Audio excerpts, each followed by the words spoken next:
What is it, guys? Welcome back to the channel, and today we are talking about the seriously polished and next level iPhone 16.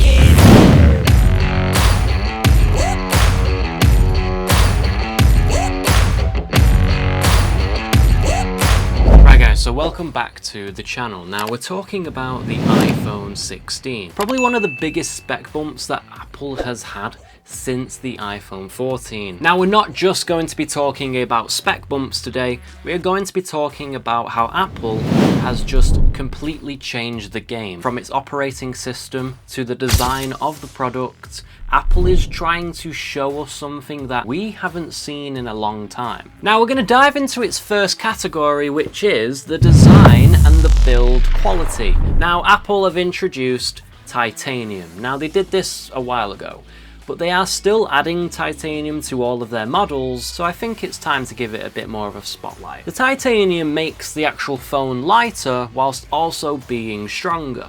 Now, titanium on the iPhone 16 is a grade 5, but it's also a new design because it's a polished brush finish, which is quite interesting. Now, not only is the actual iPhone 16 lighter and more stronger than the previous 15 and 14, it's also got thinner bezels and a brighter display. The thinner bezels on a phone make it more immersive for watching content, playing games, or just genuine scrolling, because we're going to become in a day and age where bezels are going to be bezel-less.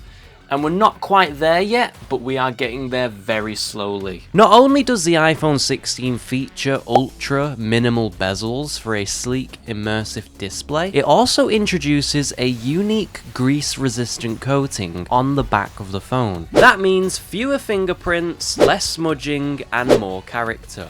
Your phone stays clean and its vibrant colours pop.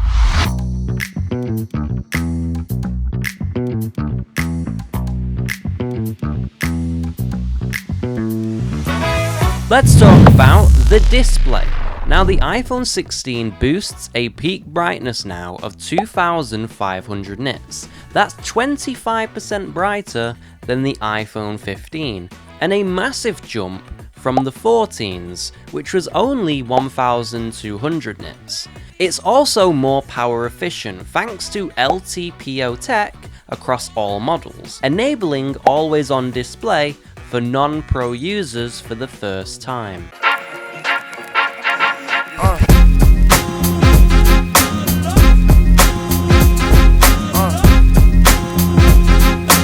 Now let's talk about my favorite section of any smartphone, and it's the cameras. Now, cameras are amazing on smartphones. We are basically now in a day and age where photographers can now side-by-side partner with people like us who just carry phones around and get competitive photography, almost. Now, I know a lot of people are going to hate that, but it's kind of true. You take a portrait of someone side by side with a amateur photographer with a camera, you probably won't tell the difference. Apple have introduced a new 48 megapixel ultra wide sensor, giving a more parity to the sharpness and detail in the camera system. Now, cameras on a smartphone are getting better and better each year. We are getting better resolution cameras whilst also getting bigger sensors and also more variety with the way you handle your camera and the image. The Photonic engine now processes frames even faster, reducing motion blur in low light shots. Compared to the 15, detail retention has improved by up to 30%.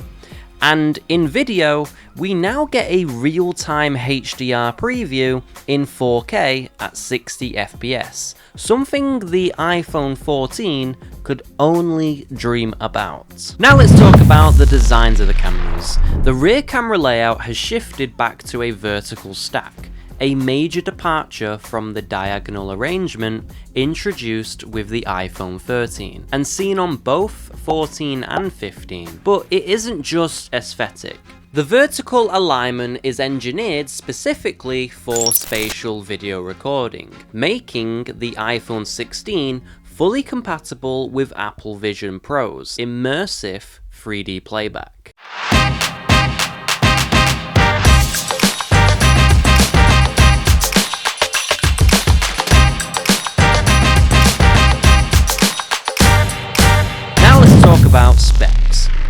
main wide-angle camera on the iPhone 16 is a 48 megapixel sensor, which is a f1.6 aperture. The portrait mode has improved, giving it a better depth of field whilst also sensing the edge detection way faster because of its A18 chip.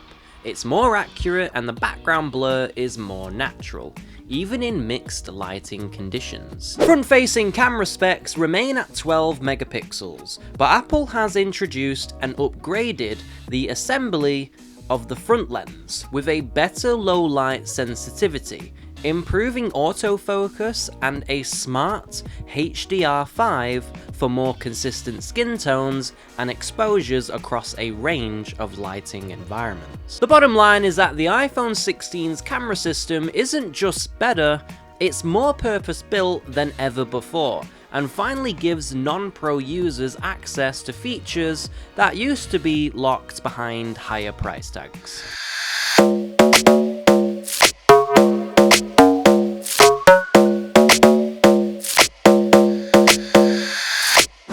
Let's now talk about the battery. Now, Apple have made a phone that is lighter and more easily to carry, and you're probably thinking, oh, well, because it's lighter, they're going to reduce on battery size, right? No. In fact, I would actually argue that the iPhone 16 is the only phone that can go a full day and not struggle. Like, it's quite impressive and also quite questioning, if that makes any sense. I would also argue that the iPhone 16 is probably one of the best battery efficient phones that we have on the market right now. You can go a full day and still have significant battery percentage at the end of it.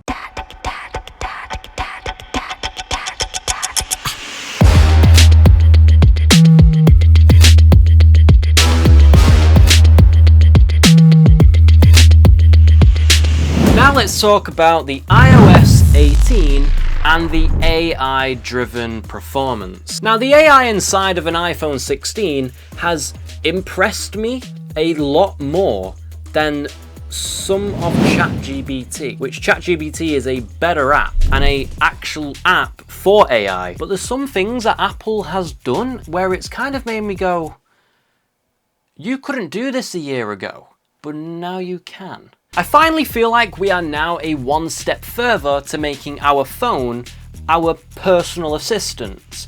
Now, it's no good nor bad, it's more like, where do you stand? Where do I stand and where does the phone stand? Am I the phone's boss or is the phone my boss? Because eventually it's going to know everything about you to the point where you don't even need to ask it specific details on what you want. It's more going to just say, here it is, this is what you need. Don't mention it. And it's kind of like, we're just going to go, okay, cool. Put it this way, Apple's intelligence is so incredible now that when you go onto your photo gallery, let's say I wore a specific pair of shoes one time and I just say brown leather shoes with a bit of mud on them, Apple will find it, and it's really weird. And it's also as well, like, let's say you're filling out a document where it's like a passport or some sort of provisional license where you need some sort of codes to where it's, you know, your personal information. If you have a photo of that, Apple can extract that information from those desired points to fill out your form so you don't have to keep going off and on it. Which is, again, a really cool feature, but it's also really scary. Now, we are coming to the end of the video where the question still stands, should you buy the iPhone 16? Now, you can, obviously, go ahead and buy it, it's a really good phone. But the point that I'm trying to make is that you don't need the latest and greatest phone in order to achieve what you want to achieve. Whether it's making your life easier with AI tasks and AI models, or just genuine scrolling, staying on a phone with someone for a long period of time without any breakages in the signal, your phone that you have in your pocket right now is probably where it's at. But the iPhone 16 makes it a lot easier for you with battery efficiency, a great camera system, smaller bezels with also a brighter display, and it just makes things a little bit better. So get the phone. I've just contradicted myself. get the phone. Now, here is another thing that I have to say. I have the 14 Pro Max and I use it every day. Now, do I want to upgrade? Yes. Is there a need for me to upgrade? No, because the phone that I have is still quite amazing within the time period that we have. Now, once the 17 comes out, that is probably where I'll start looking to upgrade. But until then, my only issues with the phone that I have right now compared to the 16 is the charger point. Just because it's Type-C. You now can't really find lightning port cables anywhere when you're out, so you kind of have to bring one with you all the time. And that is the kind of sacrifice that you have if you're still holding on to your 14, your 13, or your 12 or 11. That is the kind of sacrifice you're having. But if you want an upgrade and you really need an upgrade now, really consider getting the iPhone 16 if you are in the iPhone range, because it's a genuinely good phone at a reasonable price, and it gives you a lot for what you're paying for. And that is my honesty. Right guys, that has been me. I have been GUYTECHREVIEWS, also named Reese Guy. And again, thank you so much for your thank you so much for your appreciation on the video of the Google Pixel 9, and I really want it to hit 10K. It's, I think, on 8.5 or 8.6, something like that. So I don't know where it is on the actual screen, but click it, go and watch it, give it a like, because it's one of my biggest videos that's blowing up right now, and I thank you so much. Right guys, I will see you in the next video. Take care guys.